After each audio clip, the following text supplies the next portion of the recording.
gente! Tudo bem com vocês? Espero que estejam bem, que possamos nesse momento estar louvando ao nosso Deus, mesmo que juntos apenas em espírito, mas que nosso louvor chegue aos céus. E essa música diz que o nosso Deus é poderoso. Você crê nisso? Que Ele é poderoso na sua vida? Eu creio nisso. Vamos declarar. Declare junto com a gente. O nosso Deus é poderoso.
Boa noite, aqui Leandro Rocha. É um prazer estar mais uma vez com vocês, meus irmãos, meus amados da Aliança Bíblica de Porto Alegre. Quero agradecer de novo ao Roberto pelo convite e a oportunidade de trazer um pouco do que Deus tem falado ao meu coração e que Ele possa falar ao seu coração nessa noite ou nessa manhã ou quando você estiver assistindo. Quero te convidar a abrir sua Bíblia em Lucas 16, versículo 19 até o 31. Texto muito conhecido, muito debatido, que nós poderíamos ficar aqui semanas e semanas só estudando esse texto e debatendo sobre esse texto e não terminaríamos de aprender o que ele tem para nos ensinar. E não conseguiríamos extrair tudo que o texto pode nos ensinar. Certamente também vou ficar devendo para ti, né? Não tenho capacidade suficiente de extrair tanta coisa desse texto, mas um pouco do que o que Deus me falou, quero trazer até você e quero te desafiar também a meditar na palavra dele. Então, se você puder abrir a sua Bíblia, aí vamos ler juntos o texto que está lá em Lucas 16, repetindo, Lucas 16, 19 até o 31. Que diz assim: havia um homem rico que se vestia de púrpura e de linho fino e vivia no luxo todos os dias. Diante do seu portão fora deixado um mendigo chamado Lázaro, coberto de chagas.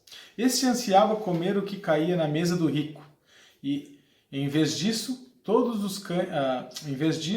os cães vinham lamber suas feridas. Chegou o dia em que o mendigo morreu, e os anjos os levaram para junto de Abraão. O rico também morreu e foi sepultado. No Hades, onde estava sendo atormentado, ele olhou para cima e viu Abraão de longe com Lázaro ao seu lado. Então chamou-o: Pai Abraão, tem misericórdia de mim e manda que Lázaro molhe a ponta do dedo na água e refresque a minha língua, porque estou sofrendo muito neste fogo. Mas Abraão respondeu: Filho, lembre-se que durante a sua vida você recebeu coisas boas, enquanto que Lázaro recebeu coisas más. Agora, porém, ele está sendo consolado aqui e você está em sofrimento. E além disso, entre vocês e nós há um grande abismo, de forma que os que desejam passar do nosso lado para o seu lado, ou do seu lado para o nosso lado, não conseguem. Ele respondeu: Então eu lhe suplico, pai, manda Lázaro ir à casa de meu pai, pois tenho 5 irmãos. Deixa que ele os avise, a fim de que eles não venham também para esse lugar de tormento. Abraão respondeu: Eles têm Moisés e os profetas, que os ouçam. Não, pai Abraão, disse ele, mas se alguém dentre os mortos fosse até eles, eles se arrependeriam. Abraão respondeu: Se não ouvem a Moisés e aos profetas, tão pouco se deixarão convencer, ainda que alguém ressuscite dentre os mortos. Vamos orar. Senhor Deus, obrigado pela oportunidade que Tu nos dá de ter a Tua palavra em nossas mãos. Obrigado pela oportunidade que Tu nos dá de poder estudar, de poder ler, reler em liberdade. Obrigado porque Tu tem mantido o nosso país, Senhor Deus, longe de perseguições, Senhor Deus, que nós podemos pregar e falar do Teu Evangelho em liberdade ainda, Senhor. Então, que nós possamos usufruir e aproveitar disso, aproveitar que temos a Tua palavra completa em nossas mãos e podemos estudar. Então, que o Teu Espírito Santo possa nos encher, que o Teu Espírito Santo possa falar aos nossos corações e que a gente entenda esse texto, Senhor Deus, na plenitude de quando ele foi escrito. Na plenitude de Senhor, quando ele foi inspirado pelo Teu Espírito ao escritor. Então, que a gente possa Te conhecer mais, que a gente tenha, Senhor Deus, entendimento da Tua palavra, que a gente tenha entendimento pleno do que Tu quer para nós. Mesmo com a nossa dificuldade, mesmo com a nossa pequenez e a nossa falta de dedicação à Tua palavra, Senhor Deus, que Tu possa nos ensinar, que Tu possa nos encher, o Espírito Santo de Deus. Usa a mim para isso, sou fraco, sou falho e reconheço a necessidade de Ti e que as pessoas possam lembrar do texto, lembrar da passagem, Senhor Deus, da forma que Tu as toque. Que elas não lembrem que fui eu que falei, não lembrem de mim, mas que elas possam lembrar que um dia Tu tocou o seu coração com essa história. É o que eu peço e Te agradeço em Teu nome, Jesus. Amém. Bom, esse texto traz uma grande discussão. É uma parábola, não é uma parábola? Não é isso, não é sobre isso que eu quero falar, né? A gente precisaria aprofundar e eu não tenho também a profundidade para te explicar a diferença disso. Jesus não começa falando que é uma parábola, não conta, ele parece que é apenas uma história que ele está contando aqui. Outra coisa, em nenhuma das outras parábolas os personagens têm nome, enquanto aqui temos um personagem que tem nome, que é o Lázaro, né? O homem rico não tem, é chamado de homem rico, enquanto o pobre é chamado de Lázaro. Que, traduzindo, né, aí eu posso pedir para o Paulo nos ajudar aqui, já que ele não está aqui, eu vou traduzir para você. Lázaro quer dizer Deus ajuda, né? Aquele a quem Deus ajuda. Então, o texto, o nome desse personagem já está dizendo aqui. Né? O texto nos conta a história desses dois homens, então. Né? Um homem rico que se vestia de púrpura, que se vestia do linho mais fino e que dava festas todos os dias. Né? E o contexto dessa história, antes, se você ler o capítulo anterior de Lucas, né, Jesus vem falando o quê? Jesus vem contando a parábola da ovelha perdida, do filho perdido, da dracma perdida, e um pouquinho antes do administrador que se perdeu nos seus roubos, né, que enganava o seu chefe, e agora ele chega no capítulo 18, no versículo 18, né, fala que os fariseus amavam o dinheiro, e Jesus entra nessa história agora. Então esse é o contexto. Jesus está ali com os seus discípulos, cercado de fariseus e publicanos, ouvindo ele falar. Né? Pessoas que amavam o dinheiro mais do que qualquer outra coisa. E Jesus conta essa história de um homem que se vestia de púrpura e do mais fino linho. Só quem vestia púrpura eram os reis, né? Antigamente. Os reis que vestiam de púrpura. Então esse homem, ou ele pertencia a essa realeza, ou ele queria pertencer, ou ele queria parecer. Né? Então não bastava ele ter, ele tinha que parecer, transparecer essa riqueza. Né? E ele dava festa todos os dias. E Lázaro foi deixado no portão. O texto nos diz que ele foi deixado no portão para mendigar, para pedir. E que ele ansiava comer das migalhas da mesa. Mas como Lázaro ia comer das migalhas da mesa se ele estava no portão?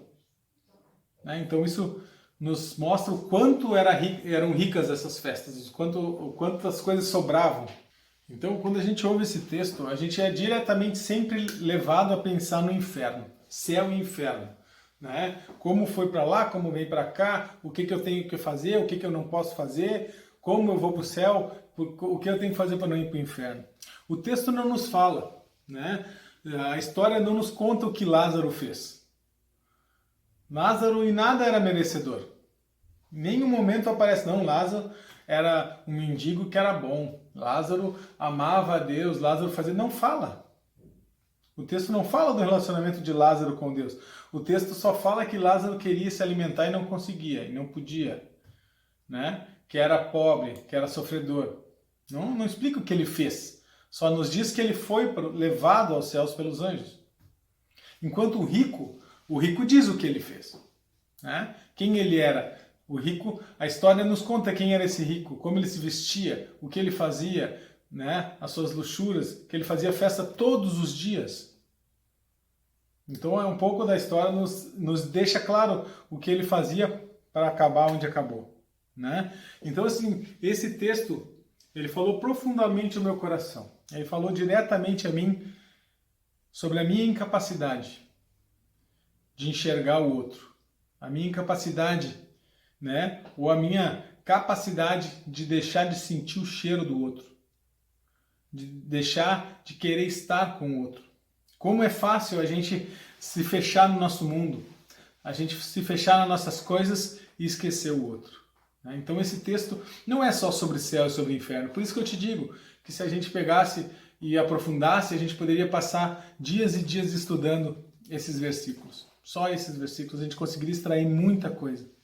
Então ele fala sobre isso, sobre a minha falta de empatia, sobre a minha falta de solidariedade, né? Como a gente pode perder a capacidade de enxergar o outro. E esse era o rico, que não enxergava Lázaro, que não via Lázaro no seu portão, que não se importava com ele, mas quando sentiu a necessidade, né, e literalmente sentiu o calor do inferno, ele pediu para que Abraão permitisse que Lázaro molhasse o dedo para refrescar a garganta. E aí Abraão disse para ele, não, agora não dá mais. O abismo que há entre vocês, o abismo que há entre nós e você é muito grande e ele não pode ser ultrapassado. Então eu te convido, meu irmão, a enxergar o outro, a olhar para o outro. E nós já estamos aí, quanto tempo? Já parei de contar, já, né? Toda a pregação diz, estamos aqui há 3 meses, 2 meses, 6 meses de pandemia, 1 ano de pandemia, 1 ano e meio de pandemia. Né? Já passamos 1 ano e meio de pandemia. Já acabou o tempo de solitude. Entendo que a gente ainda deva se manter, se resguardar, né? Cuidar da nossa saúde, que a gente deva sim usar máscara quando estiver na rua, sim que a gente tem que se vacinar, sim que a gente tem que se cuidar, não aglomerar, mas que isso não seja desculpa para não congregar. Que isso não seja desculpa para não ajudar o outro. Que a gente possa sim sair à rua, né, com confiança que Deus está cuidando, né, com todos os cuidados necessários, mas sim, a gente precisa ajudar aquele irmão que está sofrendo ainda, que está cada vez mais sentindo essa pandemia.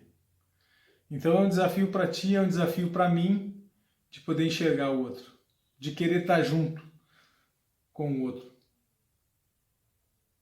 É duro, é pesado, é um texto difícil muitas vezes, que a gente já leu e já conhece tantas vezes, mas não percebe esses meandres que Jesus está falando para aqueles homens avarentos.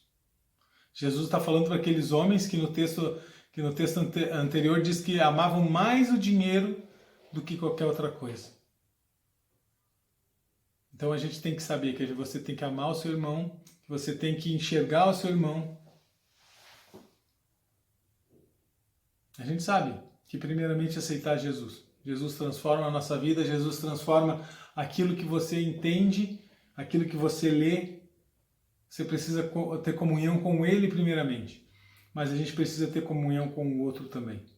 A gente precisa ter comunhão como igreja, como família. É triste cada vez que eu venho a Porto Alegre e paro naquela sinaleira na Ramiro, perto da casa da Dona Maria, e vejo aqueles mesmos dois. Outro dia eu conversava com um deles e ele... desculpa, né? Tem dois na sinaleira entre a Ramiro e a Voluntários, né? Tem um senhor que já está, segundo ele, está 25 anos mendigando naquele sinal. Né? E eu conversava com ele, eu abri o vidro então para ajudar ele com algumas moedas. Perguntei como ele estava, ele disse que estava bem, né? E que ele veio me contar que algum outro queria roubar o ponto dele. Né? Um outro rapaz apareceu lá dizendo que queria, que agora era a hora dele, que ele tinha que sair. Ele disse, não, mas eu já trabalho aqui há 25 anos. Né? E uma outra senhora lá também, deficiente, disse, não, essa aqui, desde criança, não tem pai, não tem mãe, sempre trabalhou aqui. Esse ponto aqui é nosso. Quantas vezes eu passei naquele sinal? Quantas vezes eu nem abri o meu vidro? Porque eu olhava para aquelas pessoas e não via pessoas. Não as enxergava. Era como o rico. Então eu clamo a Deus. A gente sabe que não vai conseguir resolver todos os problemas de todas as pessoas de rua de Porto Alegre. Mas eu clamo a Deus que eu possa sempre enxergar as pessoas. Que eu não endureça o meu coração ao ponto de não vê-las.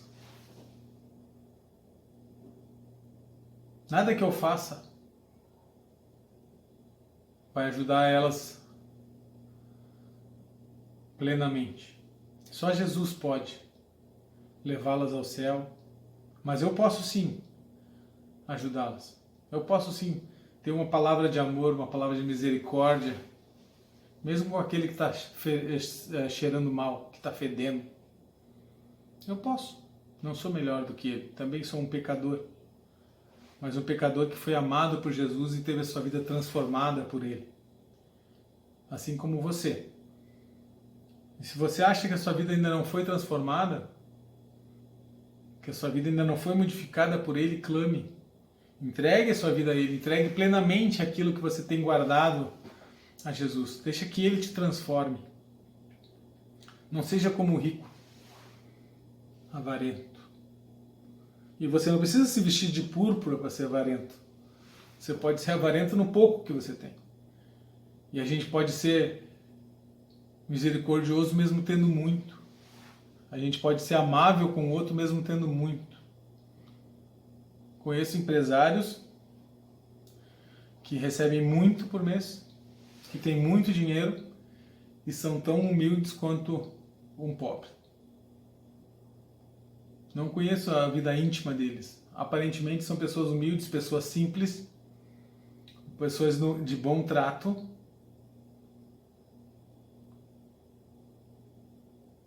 Então não é o dinheiro que define você. É como você utiliza e como você trabalha com o dinheiro, o que você faz com o dinheiro, que também vai definir. Então não seja avarento, né? Tenha amor e tenha misericórdia pelo outro. E esse texto, ele trata sobre isso. Ele não trata só sobre o inferno, sobre o fim, né? Esses dois homens, eles morreram. A morte vem para o pobre e a morte vem para o rico.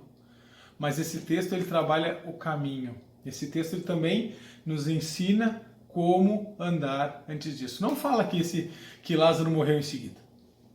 Não nos diz quantos anos Lázaro viveu ali naquele portão. Não é específico sobre isso, né? Como eu já falei, não diz o que Lázaro fez para merecer o céu. Mas ele diz que um dia o pobre morreu. E também o rico morreu. Então a morte vem para todos, a morte vem para ambos.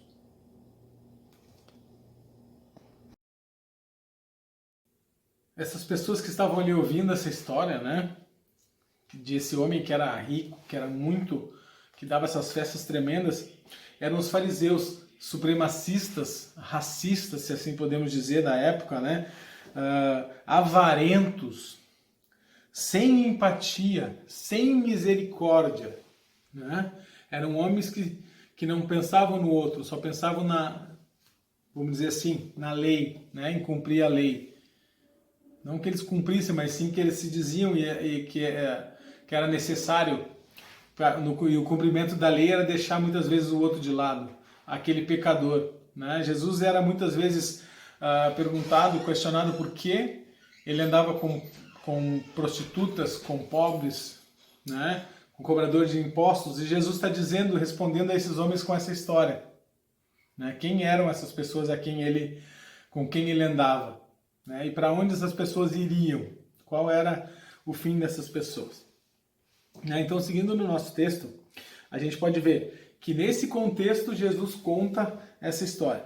Então, de um homem que se vestia de púrpura, enquanto um outro era coberto de chagas, né? Coberto de doença, né? Tinha bolhas em sua pele, úlceras por sua pele, né? Onde só os cachorros vinham lamber. Enquanto ele esperava se alimentar, os cachorros que vinham estar com ele, né? Historiadores da época contam que quando os cachorros se aproximavam, os cachorros estavam perto, é que a morte estava perto das pessoas, né? Então, quando a gente ouve esse texto, a gente tende a pensar, né? Ele vai chegar na parte quando os dois morrem. Então, a morte chega para o pobre e a morte também chega para o rico, né?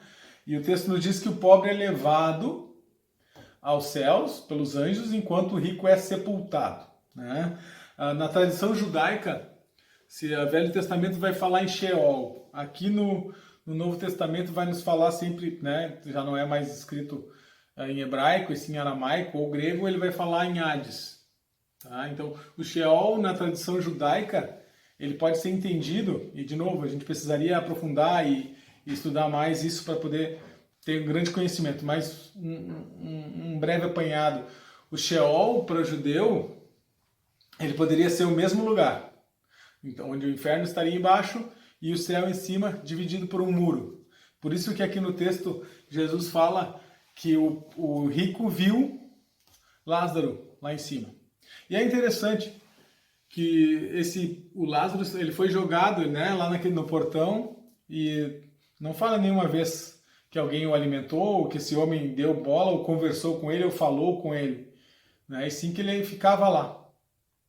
E agora no céu, agora lá no Sheol, ele reconhece Lázaro e pede para que ele molhe o dedo, né? Que Abraão permita que ele molhe o dedo e lhe dê de beber, lhe dê água para satisfazer a sua sede ou secar, molhar um pouco da sua boca. É interessante esse reconhecimento do rico, desse homem nessa hora. E caminhando para o fim do texto, nos últimos versículos, o rico pede então para Abraão, né? Pai Abraão, manda então que Lázaro vá até meus irmãos, né? E avise a minha família o que os espera se eles não tiverem uma mudança. E Abraão diz a eles que ouçam os profetas. Tem Moisés, eles que ouçam Moisés e os profetas e se convertam. E não, mas se alguém vier do mundo dos mortos para falar, eles vão entender. E Abraão diz, vou te dizer. Abraão diz na semana farroupilha assim, mas vou te falar. Mesmo que alguém venha do mundo dos mortos, eles não vão acreditar, se não acreditarem nos profetas e em Moisés. E eu te digo, essa parte do texto que me tocou. Essa parte do texto, quando eu li, né, e esse texto nós lemos na célula há umas 3 semanas atrás, caiu a minha ficha, né? E essa é a importância que a gente leia e releia os textos, que a gente leia e releia, e leia mais uma vez, e busque e clame a Deus. Para mim, Jesus está predizendo a sua morte e a sua ressurreição. Quando ele fala que nem se alguém ressuscitado do mundo dos mortos, eles acreditarão. Porque foi o que Jesus fez. Jesus ressuscitou do mundo dos mortos e está ali e as pessoas não acreditam. As pessoas não querem acreditar nisso. Mesmo que alguém ressuscite do mundo dos mortos, alguém volte do Hades, alguém volte do Sheol, eles não vão acreditar se eles não acreditarem nos profetas. Então é isso, gente. Jesus está dizendo ali que ele vai ressuscitar e que as pessoas não vão acreditar, que as pessoas não vão querer essa mudança de vida. Tempos depois, né, que eu não esteja falando bobagem, mas tempo depois desse texto aqui, Jesus ressuscita o outro Lázaro, que morre. Né? Uma outra história, o seu amigo Lázaro morre e Jesus ressuscita dos mortos. E tempos depois, ou meses depois, Jesus é morto. Então alguém ressuscita dos mortos, alguém volta, dá o testemunho necessário que ele está falando aqui, e meses depois Jesus é morto, assassinado, né? Se entrega naquela cruz por nós. Então quantas pessoas teriam que ressuscitar para que a gente cresça? É só alguém voltar do mundo dos mortos ou é essa transformação de coração que a gente necessita? Essa transformação de poder entregar a Deus aquilo que está arraigado, o meu pecado que está arraigado em mim. E esse texto mexeu comigo quando eu li, porque eu já sabia dessa história. Eu já conhecia essa história e nunca tinha percebido que Jesus falava isso no final. Porque eu ficava trancado, travado na parte do inferno, na parte do céu. E não percebia o quanto eu tenho também deixado de enxergar o meu irmão, o quanto eu tenho deixado de enxergar o outro para fazer as minhas coisas, para fazer aquilo que eu gosto, aquilo que eu sinto prazer. Então eu clamo para Deus que a gente possa, tanto você quanto eu, ter um olhar diferenciado para o outro. Que a gente consiga enxergar o outro de forma clara, de forma real, de uma forma amável, que o outro se sinta amado, não se sinta obrigado. Jesus nunca me obrigou a nada. Jesus deixou que eu tivesse uma vida longe dele, até que o chamado dele fosse irresistível.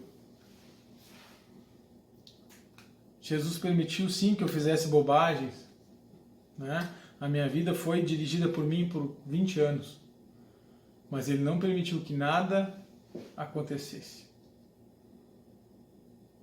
Me livrou de muitas coisas. Me livrou da morte, me livrou de muitas coisas, até que eu entendesse o seu chamado irresistível, até que eu entendesse quem ele é de verdade, e que eu dissesse: eu quero esse Deus para mim. Esse Deus que ressuscitou do mundo dos mortos, mas que antes disso deu a vida por mim,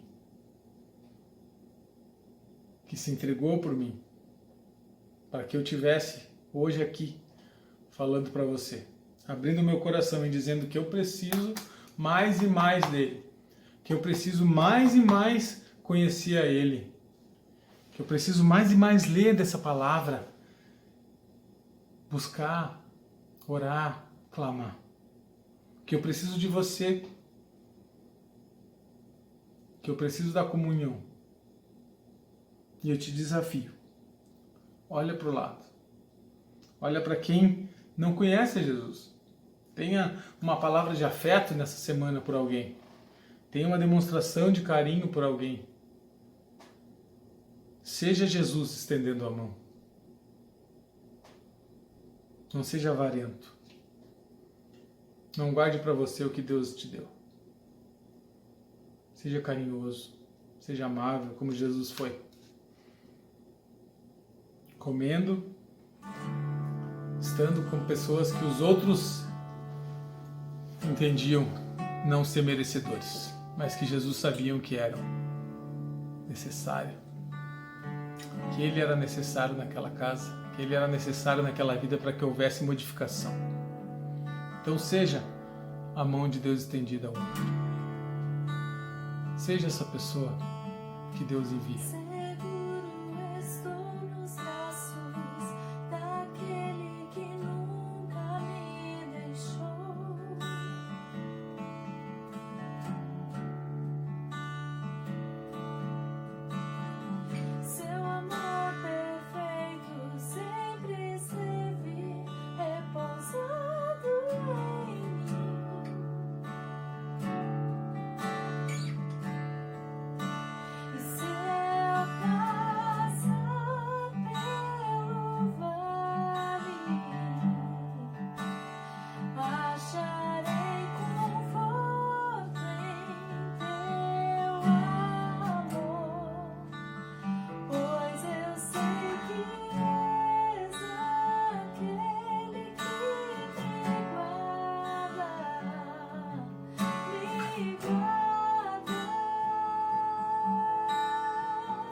Vamos orar. Senhor Deus, eu clamo para ser mais parecido contigo. Eu clamo, Senhor Deus, para que eu possa estar mais perto de Ti. Que eu entenda que nem riquezas, nem status, Senhor Deus, nem a própria religião vão garantir o meu lugar no céu. Mas que o Teu Espírito Santo que habita em mim, esse sim, Senhor Deus, a minha entrega da minha vida há já mais de 20 anos a Ti, essa sim garante o meu lugar contigo. Essa garante a minha passagem, Senhor Deus, até os céus. E essa já me garante aqui a vida, o início da vida eterna. E que eu seja, Senhor Deus, instrumento Teu entre os outros. Que eu possa ser essa palavra de amor, essa palavra de misericórdia, Senhor Deus, a quem não Te conhece, a quem tanto necessita de Ti também.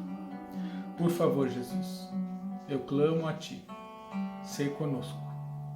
Eu peço e Te agradeço em Teu nome, Jesus. Amém.